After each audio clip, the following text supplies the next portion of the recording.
Hello, hello, hello, everybody. Can you all hear me? Wonderful. If this is your first session of the day, welcome to CXC at the Billy Ireland Cartoon Library and Museum, the largest collection of original comics and cartoon art in the world. If this is not your first event, welcome back. We're so glad to see you for this very cool panel with my good friend, Meggie Ramm, talking about publishing tips. Final, for real this time, V2. Meggie Ramm is a non-binary cartoonist and educator. Meggie has done it all with their work, being published in several anthologies, Sunday Haha, Silver Sprocket, and The New Yorker. They taught comics workshops for kids in the East Bay area and continue to provide comics workshops to schools and libraries. Their first graphic novel, Batcat, published in 2023, has already spawned 2 sequels, Batcat Sink or Swim and Batcat Cooking Contest, and has, as a series, been included on several lists of best comics for kids and received starred reviews from the School Library Journal. In addition, Meggie creates memoir comics and groundbreaking non-traditional comics that push the boundaries of form in the medium, along with being just generally fun to read and play with. Please give a warm CXC welcome to Meggie. Oh my God. Maggie, can you send me that so I can use that as my bio? That made me sound so much more legit in real life. Okay, so today's lecture is Publishing Tips Final for real this time, version 2, which is definitely not taken from any file that's currently on my computer. It's best practices, file finesse, and sanity maintenance. Just a caveat before we start. I am probably going to walk around and trip on something because I'm incredibly clumsy and I've been up since 5 this morning. So like, if I just like totally eat it, don't worry about it. Happens all the time. It'll be fine. Okay, and then I have this clicker which goes forward. Okay, so overview of this presentation. I'm going to talk to you about who is on your publishing team, file basics and setups. I'm going to go on a mini rant about lettering because that's where a lot of problems arise in my job. I'm going to talk about scheduling and deadlines, both from the side of a publisher and from the side of somebody who's a cartoonist. I'm going to talk about cover design, and I'm going to talk about how you make it to the end if you've got a book deal. And I'm going to talk to you about what it's like to work with a comic publisher overall, both as a cartoonist who's worked with a major comic publisher. Batcat is out through Abrams, and as somebody who works for a comic publisher. I work for 10 Speed Graphic, which is an imprint of Penguin Random House. Presentation goals. I want to give you guys technical skills that will help your book project run smoothly. I'm all about efficiency and trying to get roadblocks out of your way. I want to demystify why publishers do and ask for certain things, and I want to give you answers to things that I wish that I had known when I first started. I find that I get really frustrated when somebody asks me to do something, but they don't explain why they are having you do it. So I'm hoping to have some of those answers to those questions. Reasons why you should trust me and why I'm worth listening to. As Maggie said, my name is Meggie. I'm a non-binary cartoonist. My pronouns are they, them. I have an MFA in comics, which is not as impressive here at the Billy Ireland, where there's like so much like amazing academic people here. I worked at a comic book shop for 3 years. I worked as a comic educator for 10 years. I taught all ages, but I mostly taught kids comics, which is a lot harder than you think because you're trying to teach kids layout and emotion and like panel design and speech bubbles. Trying to get a kid to like write out what goes into a speech bubble before they draw the speech bubble is like kind of a challenge. And then I also work as a comic book designer, and I got my job as a comic book designer because I did all of this other stuff. I currently have 5 published books. I've got 4 with Abrams. My Batcat series, this one's out April of next year. I also have 1 out with Silver Sprocket, the anti-anxiety pocketbook. And I'm also currently working on a comic book about the history and gender politics of the Olympics, which is completely different than this. And will come out in some year.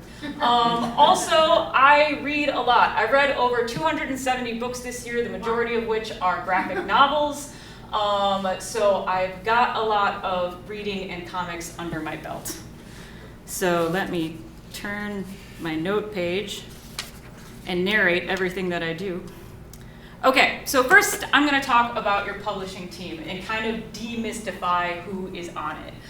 Your publishing team is going to be the person who is working on your book. Like if you get a book deal, these are the people who are going to help you make this book happen, all right? And very important to remember at the very beginning and also at the very end, these people like your book. They want to make your book happen. They want to make your book beautiful. There's going to be times when you do not agree with them, but everybody wants your book to happen. And to make the publishing team presentation more exciting, I've broken down every person on your publishing team into characters from the TV show The Bear. If you are in publishing, and if you want to disagree with me on this later, that is totally fine, because actually this part of the slide gave me the most anxiety. So the first person on your team is your editor, who is Carmi, all right? This is the person who is going to help you start making the content of your book. This is also the person who probably looked at your comic pitch or at your art and they're like, oh my gosh, I love this person's work. This is going to be your main contact when you're working on the book. They're going to be talking with you about schedules. They're going to be talking with you about deadlines. If you're writing a script or submitting a summary, they're going to look at it and they're going to help you with pacing and outlining and changing different things. And whenever you have like a question, this is probably the person you're going to be emailing. The next person on your team is your designer, which is Tina. They're the person who's actually doing the cooking. They're the person who's putting together the physical book, all right? This is me. This is my job. I'm Tina. You're welcome. This is the person who's going to be sending you page templates. This is the person who's going to be helping you with color corrections. This is the person who's going to be helping you figure out what your cover looks like and helping you with the back cover. This is the person who's going to be taking all of your art and putting it into an InDesign file and then kicking it off to a printer so that way the printer can print out your comic, all right? The next person on your team is your production editor, PE, and they make your words good. And this is Sid, and this is the person who's going to look through your comic and do all of like the text corrections. They're also going to look for consistency errors. That might not seem like a lot, but I worked on like a 300-page comic where there was a character who was wearing a striped skirt some of the time and not wearing a striped skirt the rest of the time, which meant that the book designer, aka me, got to go through every single page and add stripes to that skirt so there was consistency in the book, all right? These people are awesome. They've got hawk eyes. They know how grammar works. I do not know how grammar works. There's probably a spelling error in here. Don't tell me. But that's who your production editor is. And then last person on your team is Richie. This is your marketer. Oh God. This is going to go online somewhere, and somebody who knows me who's an editor is going to be like, Meggie, we have a problem. But last person that you have on your team is your marketer, and this is the person who's going to be in charge of marketing your book. They're the person who's helping create promotional materials. They're going to like reach out to you probably like 2 to 3 months before your book comes out. They're going to see if they can get you interviews. Hopefully they're going to get you inside some comic conventions, maybe talking with your local newspaper. This is your hype person, all right? This is the person who's like, I love your book, and I want everybody else to know how much I love your book. Now, the important thing to know about your publishing team is that comics take a really, really long time to make, all right? A very, very long time. You are going to be working with these people for a very long time. You need to see them as your co-workers. You want to try and keep that as a good relationship. And I'm saying that as somebody who's been frustrated with cartoonists and been frustrated as a cartoonist. This is a relationship that you want to stay healthy because you are going to be working with them for a long time. So when something happens, and I'm going to show you an example later of something that happened to me, when something happens, it's really good for you to not throw a rock through the proverbial relationship of your publishing team, because you're still going to have to be talking with these people later. All right? Okay, next I'm going to talk about super fun stuff, file setup. This isn't a file. This is somebody who put dishwasher inside of a dishwashing machine. If you have done that, or I feel like this happened to like at least 5 people I knew in college. There was a situation where people didn't grow up with a dishwasher, and they're like, oh, I need to clean dishes. So I will obviously put dishwashing soap inside the dishwasher, which is a very logical thing to do. And if you do that, what ends up happening is you get all of this foam on your floor, and you get a very clean floor, but not very clean dishes. The reason that I bring up this example is I don't know what level of expertise you are with a dishwasher or with comics. I don't know how many files you've worked with. I don't know like what your level of technical skill is. So I'm going to be treating you guys all like you've never used a dishwasher before. All right? This is a true story. My mother-in-law hid all of her snacks inside the dishwasher for like 10 years. And her husband never found out because he never did the dishes. Until like one of his friends came over and like left the dishwasher open and it was full of snacks. And my like father-in-law was like, has this always been here? So, fun dishwasher story. So, file basic setups. First thing I'm gonna be talking about is trims and bleeds. And I have every artist that I sit them down in a meeting and I talk about trims and bleeds. Ideally, your comic book designer or somebody on your team is going to give you a template that kind of looks like this, all right? And there's 3 parts to this template. There's a safety margin, there's a trim, and there's a bleed. And I'm gonna show you guys where they are on this page. The safety margin is this red, bluish line here. The trim is this black line, and the red is the bleed. And I'm gonna show you a back cap page that just has the safety margin on it, all right? The safety margin is where you want all of your important art to fall inside, all right? Anything super important that's happening to your character, all of your type, all of your speech balloons, all of your narrative box stuff needs to happen inside this safety margin. And the reason why is if it's in this white space here, it could potentially get cut off when the printer prints it. You also don't want to put anything in this white gutter space here because that's where the fold of your book is. And you don't want the person reading your comic to have to like open up the book and be like, and then the super important thing happened and like having to like crack the book open to figure out what's going on. So you want all of your important character action, all of your important dialogue to happen inside of this safety margin.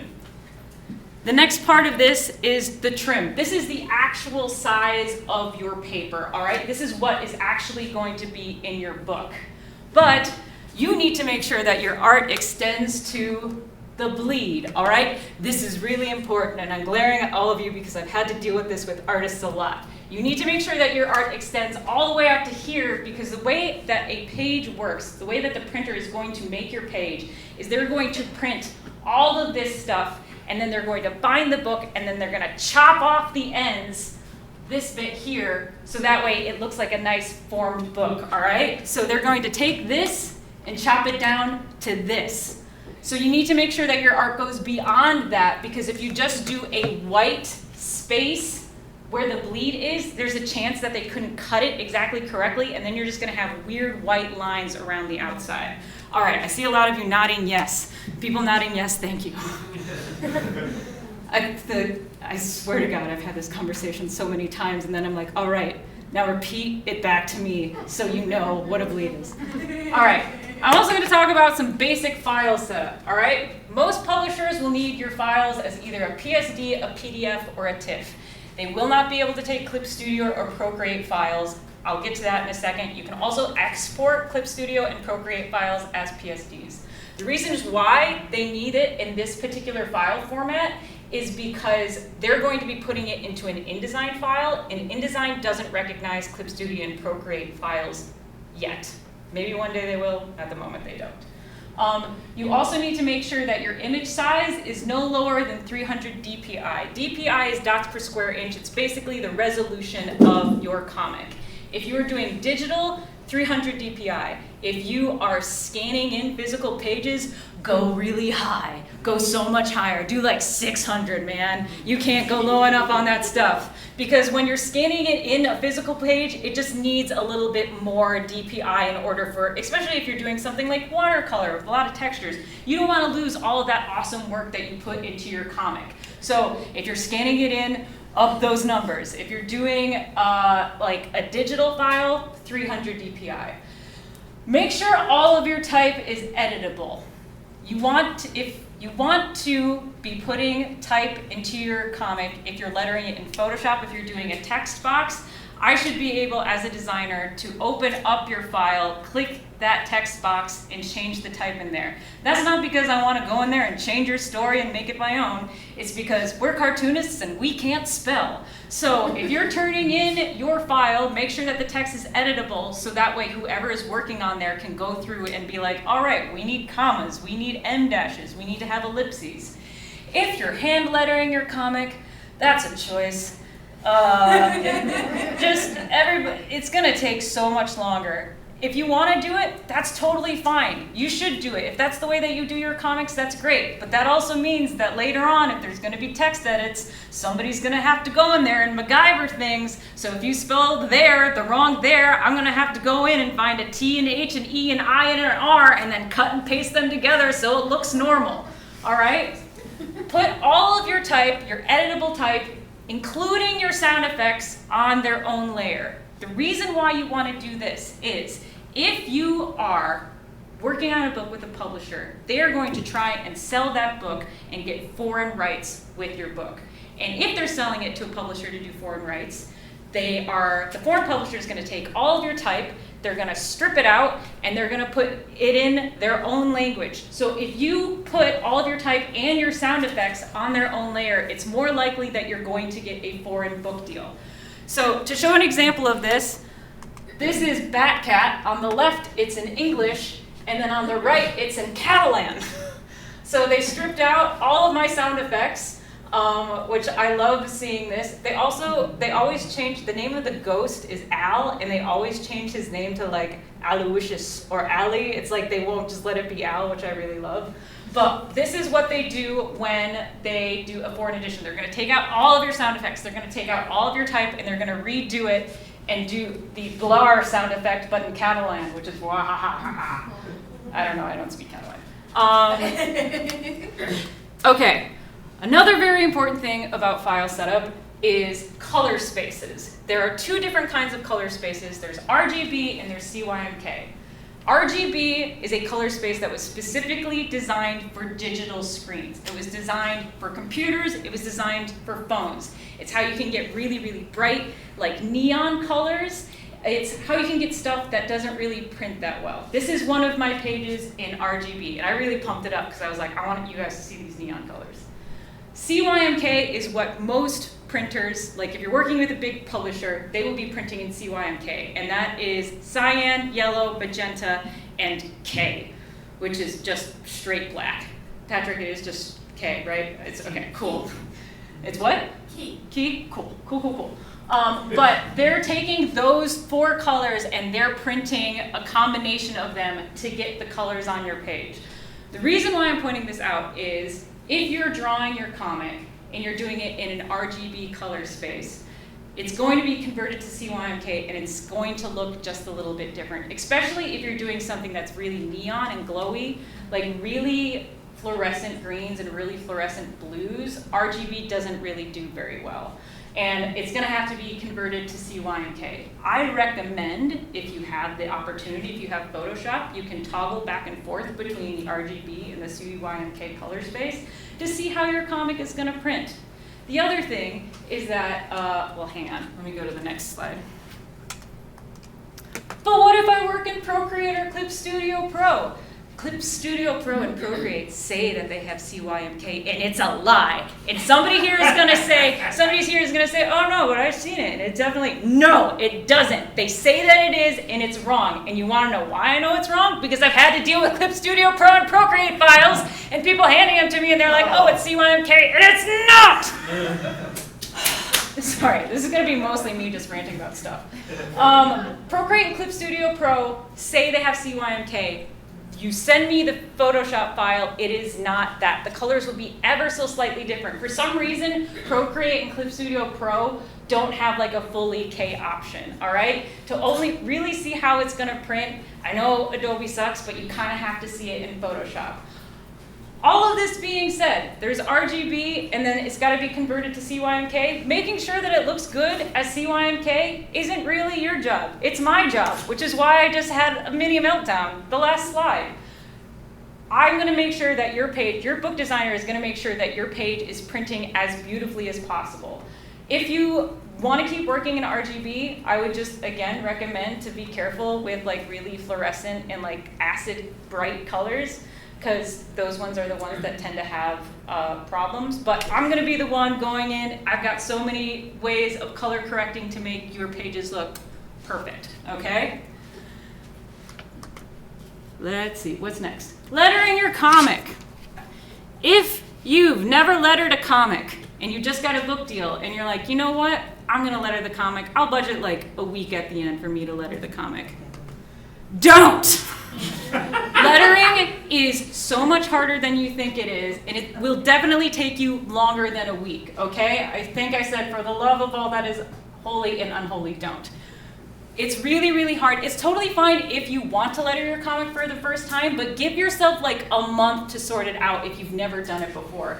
I highly recommend checking out the Essential Guide to Comic Book Lettering by Nate Picos. It'll give you a good idea. I don't really letter my comics this way, but it's got a lot of really good tips and tricks to help you out. If you're lettering in Clip Studio Pro, don't!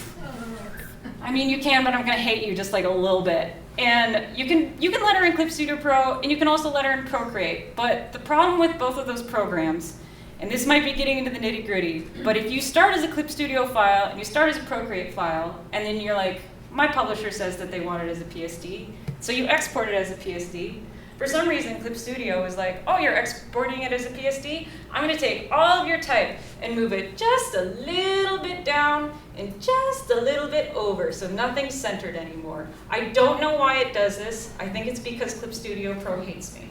But if you're lettering in Clip Studio Pro, that's just something you should be aware of if you export it as a PSD. Again, this doesn't have to be your problem. It can be your book designer's problem. It can be my problem. But I'm telling you, just in case it pops up and you want to center things.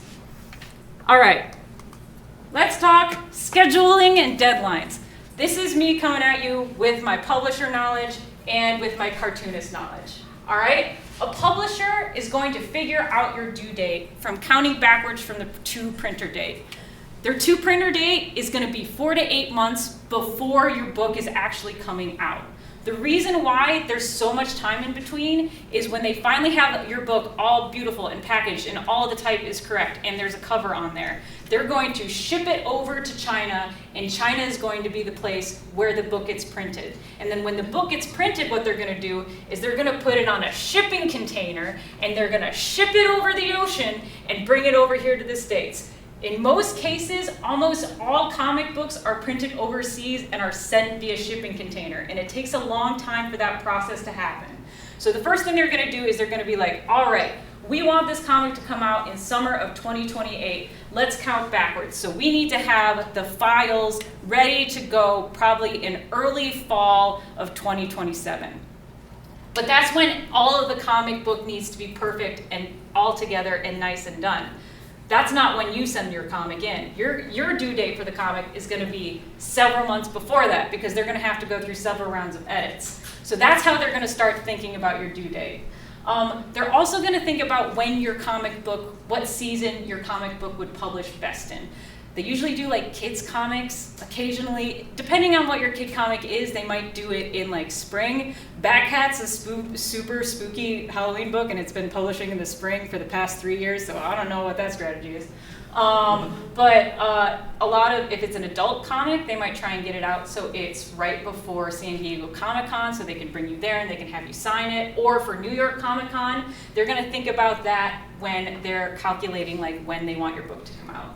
And last of all, they're gonna think, how long is it gonna take you to draw it? If you're a veteran cartoonist, maybe you have an idea, but if you're a new cartoonist, they're probably gonna be like, we're gonna give you a little bit of time so you can like troubleshoot a lot of your stuff. So this is how a publisher calculates due dates. How do you know if that schedule works for you? I highly recommend that when you're drawing your next comic, you try and figure out what your page rate is. And what your page rate is isn't how much you charge for your page. It's how long it takes you to draw a page, or how many pages you can do in a week. So that way you can look at the schedule that they gave you and you're like, all right, I draw, because I'm bad at math, I can draw 1 page a week, and there's 52 weeks in a year, right? Yes. Thank you. There's 52 pages in a year, so I can draw a 52-page book in 1 year, all right? So it's very important for you to know your page rate. Another really good thing to do is have an agent who can like back up your bullshit. So like for the first Batcat book, I was like, I can draw this in 5 months, and my agent was like, no, you can't. So getting an agent who knows the industry and can like kind of help you out a little bit is good to know. Also, when you're calculating your schedule, take like family vacations into mind, or like major surgeries, or like time when you're not going to be at your desk. That's really important because you don't want to be, ideally you don't want to be working on your comic on a family vacation. I always try and bring a comic to work on my family vacation so I can avoid my family. Oh no, you missed your deadline! Everything's terrible! This happens a lot. This happens all the time. This happens like all the time. Life happens. Like maybe you get COVID and you just can't work for 2 weeks. Maybe something happens in your family. We've had a lot of like cartoonists who've like lost people in their families, and I don't want to go in and like be knocking on their door and be like, you owe me pages, I'm sorry your father's dead. Like that's not how it works, okay? You need to have time off to, you know, have life happen. So what happens when you miss your deadline? First of all, important to know, if you didn't know this already, there's probably some veteran cartoonists in here who can back me up on this. You're gonna be working on weekends and holidays. Like, you should factor that in. Don't think that you're gonna get like your whole holiday break off. I'm sorry if I'm the first to tell you, but you're gonna be working all of these times. Also, you're gonna miss deadlines, and that totally happens. The most important thing, if you are missing a deadline, is to make sure that you are checking in with your publishing team. The worst thing you can do is if you're missing a deadline and you just ghost your publishing team. Because remember that schedule I was talking about earlier? They're still thinking that you're sticking to that schedule, even if you aren't emailing them back. And if you are late by weeks or months, that means that that schedule is changing and that book is moving to different seasons. It's totally fine to be late. I want to say it's fine to be late between like 2 weeks to 2 months. That's fine. We'll figure it out. Longer than that, that's a little bit stressful, okay? What's next? Cover design, aka definitely judge a book by its cover. This is part of my job as a book designer, is helping cartoonists figure out how their cover looks. I really like it, and when you start designing your cover, it's really important for you to look at other comics that are in your book genre and kind of see what's going on. And I'm not going to start with comics, but I'm going to start with romance. All of these books kind of look the same, right? They've got pastel colors. They've either got block or kind of like handwritten lettering. This is how you can go into a bookstore if you are a romance person and be like, I'm looking for a new romance. Aha, pastel and 2 characters on the front. This is for me. And then you walk out of the store.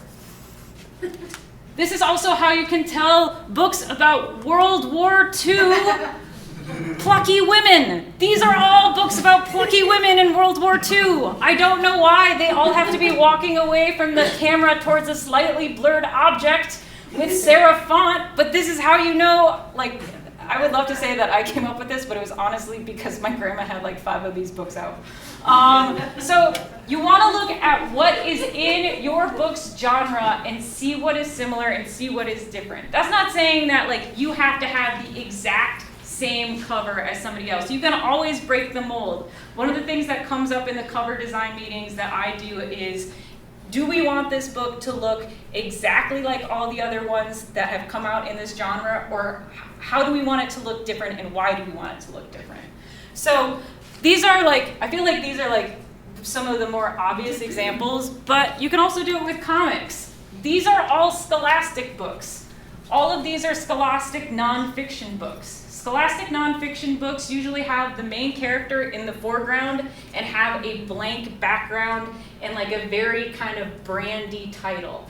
This is so you know all of these are nonfiction. None of these have fantasy elements. None of these have like sci-fi going on. These are all nonfiction, like memoir sort of things. My friend just did a book with Scholastic, and they're like, yeah, I want to do more to the cover, but you know, it's a Scholastic nonfiction one, so what can you do? You can also do this with, these are all horror comics. A lot of horror comics will incorporate red. They'll have like kind of like a chewy or drippy sort of font. It's a lot darker in terms of cover versus Night Eater. There's always outliers, but if you are starting your cover design, it's important for you to look around and see what covers are in your genre, because that is something that I'm going to do. As a book designer, when we start doing cover meetings, the first thing that they're gonna have me do is look at competitive titles. So titles that your book is going to be compared to, and we're gonna see how that compares to your cover. So when cover design starts happening, or the way that the cover process works in publishing is your editor is gonna be like, all right, Meggie, it's time, Batcat 4. What are your ideas? They're gonna come to you and they're gonna be like, give us some sketches for what you think this book looks like. I highly recommend going into this process with an open mind, because you might be like, this is the exact cover I want. I don't want to change anything about it. It's perfect, it's great. And then you can go and look at your competitive titles and it's not gonna look anything like the cover that you have.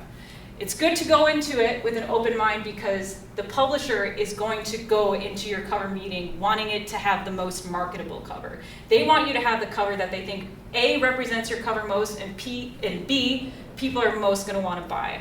So, I'm gonna show you some Batcat covers and how the Batcat cover process went for me. So, first thing you do is you send them sketches. I knew that the Batcat type was gonna be at the top because it's been at the top for the past 3 books.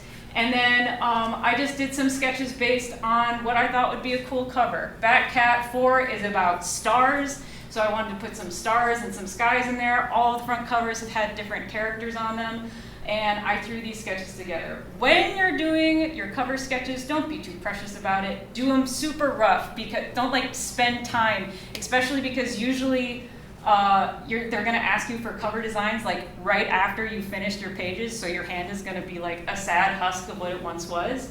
So when you're doing your cover sketches, like real quick, real dirty, don't spend too much time on them.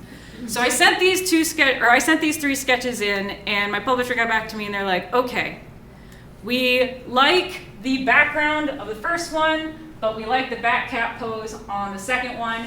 Can you do a combination of those things? And I was like, yeah, boss, I got you.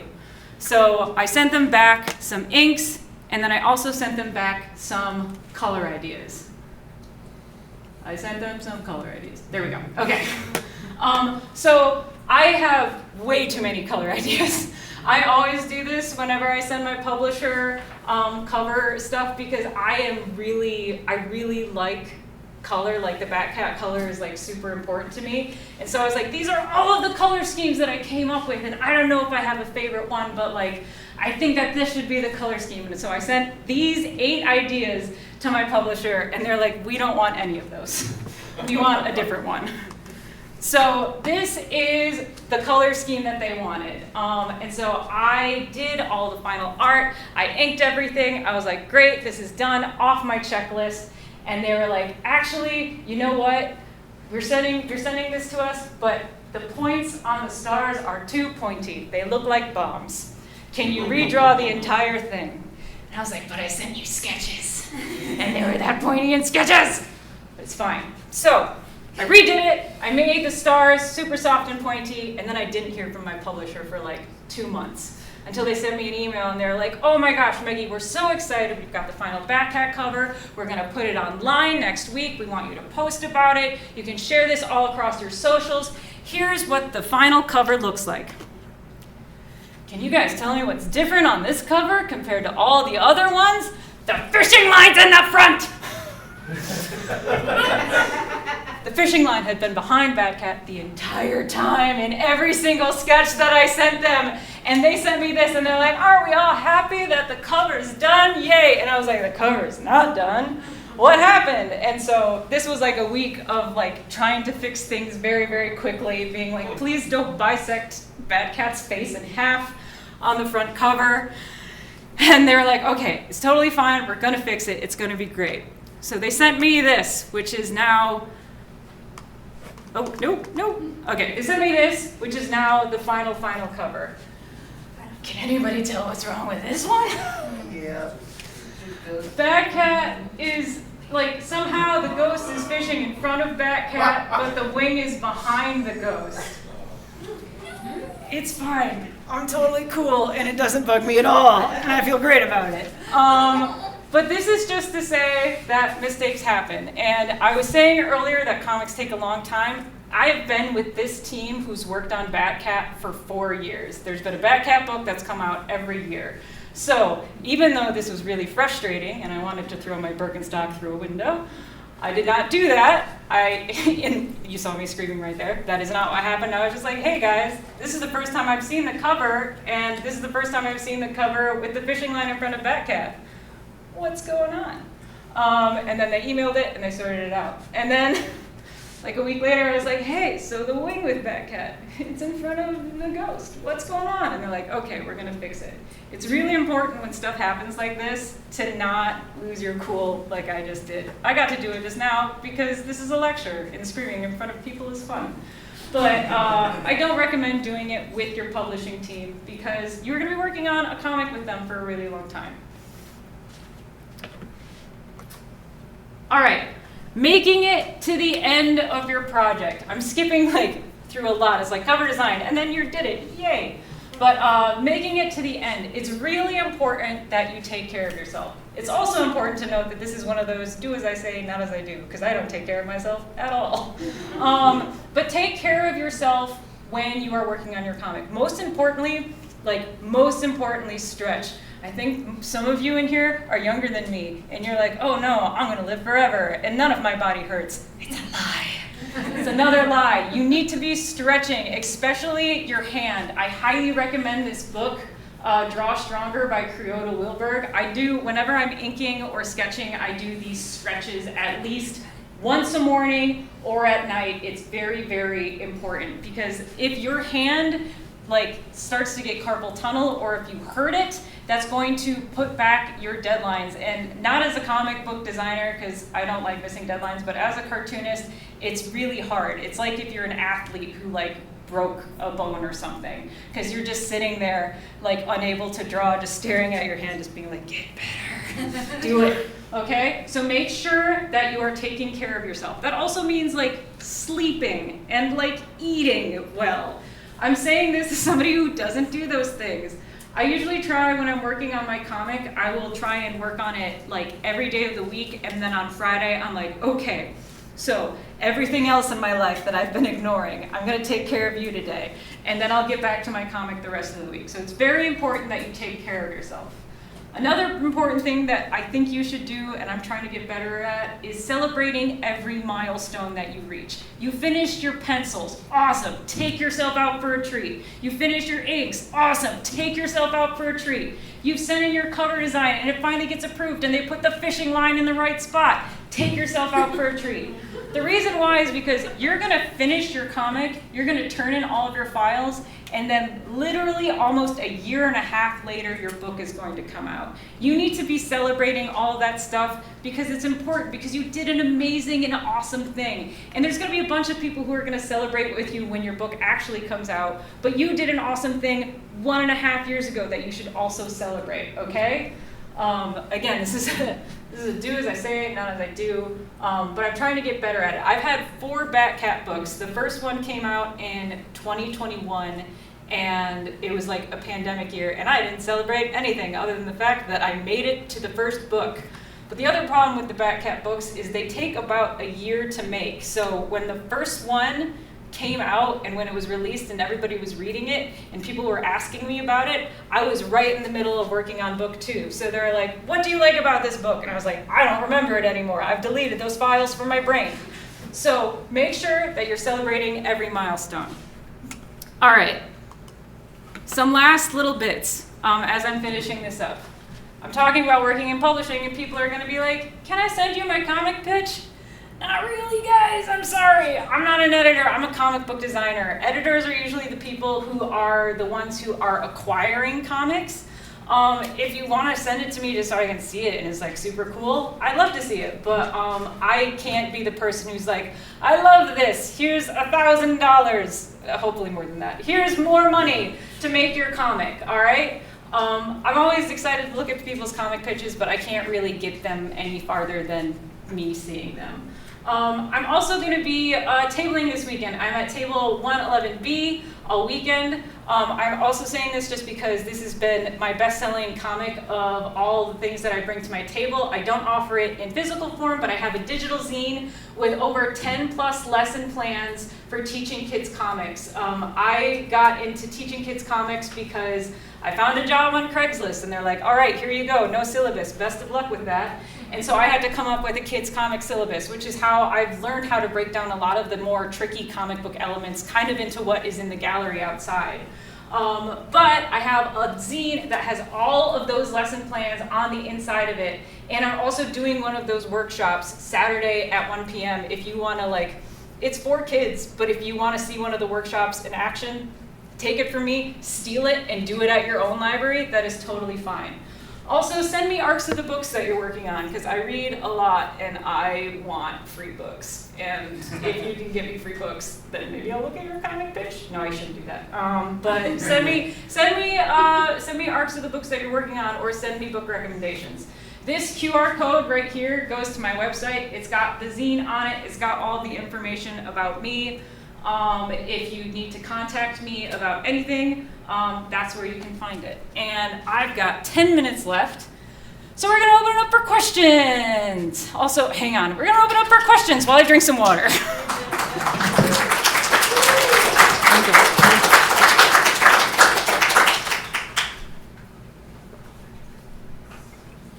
Oh my God.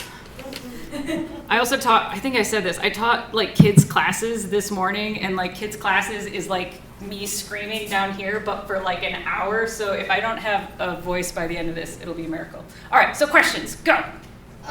Let's say you're working on a story that, a strong neon color is an important element of the story. Yeah. What are some options available to you and a publisher you're working on? Okay, so the question is, if you are working on a comic that has a lot of neon elements to it, what are the options for you as a publisher to make sure that it's printing correctly? Both an artist and both as an artist and as a publisher. So one thing that I found really helpful, because Batcat Book 2, I really wanted there to be a glowing ghost boat, because it's a kid's book and I don't have to make logic make sense.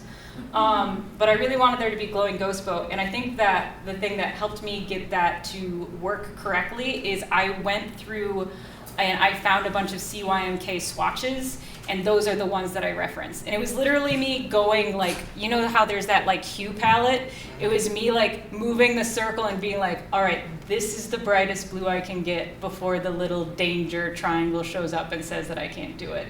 So that's how I put glowing stuff into my comics in the past. As a publisher, one thing that I do is I will play with, first of all, I'll convert your file to CYMK. And then I will play with the shadows and highlights. That's one that will help lighten and brighten things. And also the levels adjustment in Photoshop is another one that I play with. And then another thing that's going to happen in anybody's comic book is when you work on pages, your publisher is going to order proofs of your pages. So if you had something really glowy and I'm okay, I really want to get this right, I want to make this look as awesome as it looks on my screen, I'll print out those glowy pages and they'll send them to me, and I'll be able to look at them and be all right, I totally nailed it, or oh no, I got to do a second round of these. So that's one way that you deal with neons and glowy things. Another question, go. I was curious if you have any tips if you're doing a book that someone else will color, how to set up those files, and is it crazy to include a mid-tone shading layer on a separate layer? That is not crazy at all. First of all, if you are hoping to work with a colorist, if it's a book that you're drawing and you're working on, you get to make whatever demands you want. Maybe it's yours. Also, when you're working with a colorist, is usually, if you have a midtones layer, they know how to, most colorists know how to mess with that, so that way it's gonna get your coloring set up. I've worked with inkers and also with colorists where like, everybody sets up their files differently. I don't want to be like, you have to be the most organized person, make sure that everything is like very cleanly labeled, because I've gotten like Photoshop files that are like, I've gotten one that like alone was like 400 megabytes and because it had like 100 layers, and I was like, all right, I have to get rid of this one error. Is it this file? No, is it this layer? No, is it this layer? And just doing that for forever. So you don't have to worry about being super organized when you're setting up your files. I do recommend, if you're working with a colorist, to just like talk with them, have them do a test file first and then send it back to you, because you might want to see how that is looking first and how they set up the file. But usually the colors that I've worked on in the past, they're going to have like a flats layer, and then they're going to have like a couple extra layers that are like shadows, zhuzh, the sparkle effect, that kind of thing. So I would say, like, for the most part, don't worry about it. Just send them what you got. Any other questions? Go.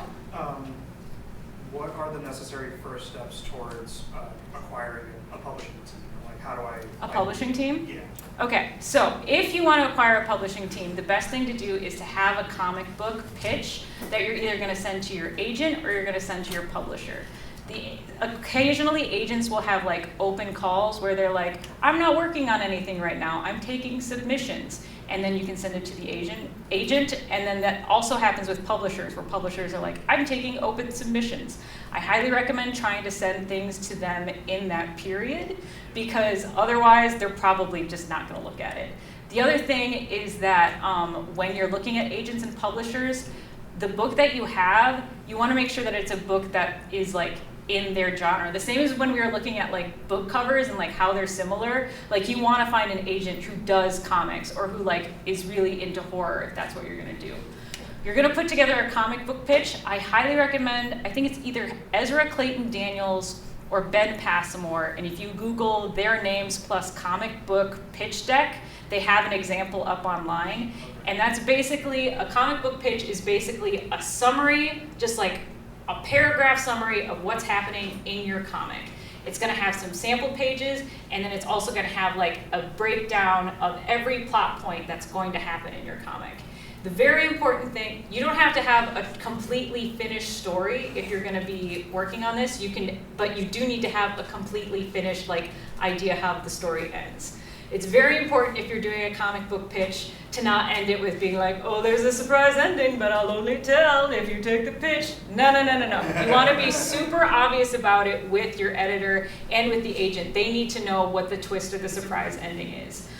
Some comic book pitches also have like this is the main character, this is the side character, and like I said, some sample pages. You don't want it to be too long. I would say like, I'm going to throw just a random number out there, like 20 pages or less, like 10 pages if you can do it. The reason why is that if you're sending a comic book pitch to an agent or a publisher, they are getting them all of the time. And the cleaner and the easier you get your story, so somebody can look at it and it's like, my comic is about an alien named Bob who decided to kill everybody on the planet until he falls in love with a flower. The end. Like, if that's your comic book pitch, that should be it. And then you can be like, later on, it's like, well, Bob thought that they fell in love with a Venus flytrap, but then it ate a fly, and I was like, oh, never mind, not my type. All right? You get into the specifics later on, but you want it to be super clear, and you send it to the publisher, and then you send it to your agent. If you get a deal with a publisher first, find an agent next. An agent will take part of your like overall monies, but an agent is somebody who's going to be in your court. My agent, her name is Kate. She is amazing. She's also a book writer as well. And anytime that I've had trouble with my publisher, she will go to bat for me. I also have had like people be like, oh, I want to do this with Batcat, or I want to do that with Batcat. Instead of me having to answer the questions and like look at the contract, somebody else has to. And again, I can't do math. I can barely spell. Like, it's very nice to have an agent who can look at that stuff for you and translate it for you. I think we got time for like one more question if anybody's got one. All right, if not, I'm at table 111B. Have an amazing time at CXC. And if you haven't checked out the gallery yet, you should definitely check out the gallery because it's so awesome.